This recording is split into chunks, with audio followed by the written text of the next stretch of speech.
സ്വർണ്ണപ്പണയ വായ്പയ്ക്ക് കടുത്ത നിയമങ്ങൾ കൊണ്ടുവരാൻ റിസർവ് ബാങ്ക് ഓഫ് ഇന്ത്യ ഒരുങ്ങുന്നതായി റോയിട്ടേഴ്സിന്റെ റിപ്പോർട്ട്. വായ്പ നൽകുന്ന ബാങ്കുകൾ അണ്ടർ റൈറ്റിംഗ് നടപടികൾ കർശനമാക്കണമെന്ന് RBI നിർദ്ദേശം നൽകിയതായാണ് റിപ്പോർട്ട്.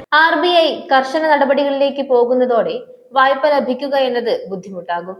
അപേക്ഷകൻ ക്രെഡിറ്റ് കാർഡ് യോഗ്യനാണോ എന്ന് ബാങ്ക് തീരുമാനിക്കുന്ന പ്രക്രിയയാണ് അണ്ടർ റൈറ്റിംഗ്. ഇതിനൊപ്പം വായ്പ ലഭിച്ച പണം എങ്ങനെ ഉപയോഗിക്കുന്നു എന്ന് സൂക്ഷ്മമായി നിരീക്ഷിക്കണമെന്നും റിസർവ് ബാങ്ക് ഓഫ് ഇന്ത്യ പറയുന്നു. സ്വർണ്ണപ്പണയ വായ്പയിൽ ഉണ്ടാകുന്ന വളർച്ച നിയന്ത്രിക്കാനാണ് റിസർവ് ബാങ്ക് നടപടികളെന്നാണ് സൂചന.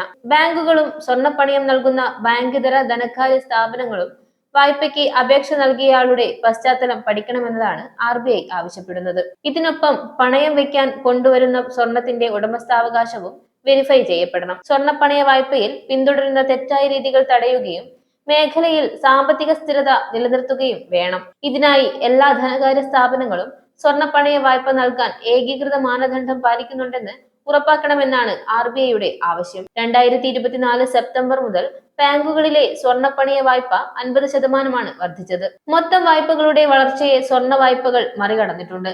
ഈടില്ലാത്ത വായ്പകൾക്ക് കർശന നിയന്ത്രണങ്ങൾ കൊണ്ടുവരുന്നതും ഇതിന് കാരണമാണെന്നും റിപ്പോർട്ടിൽ പറയുന്നു. അടുത്ത കാലങ്ങളിൽ സ്വർണ്ണവില ഉയർന്നത് സ്വർണ്ണപ്പണയ വായ്പ വർദ്ധിക്കാൻ കാരണമായിട്ടുണ്ട്.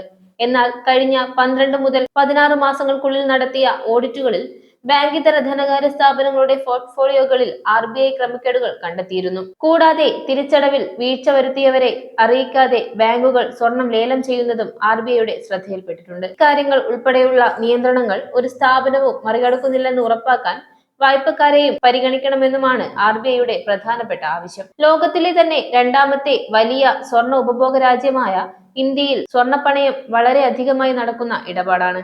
RBI പുതിയ നിയമം കൊണ്ടുവരുമ്പോൾ സാധാരണ ജനങ്ങൾക്ക് ഗുണകരമാകുമെന്ന് പ്രതീക്ഷിക്കാം. K5 ന്യൂസ് ഡെസ്കിൽ നിന്നും അഞ്ജു നാരായണൻ.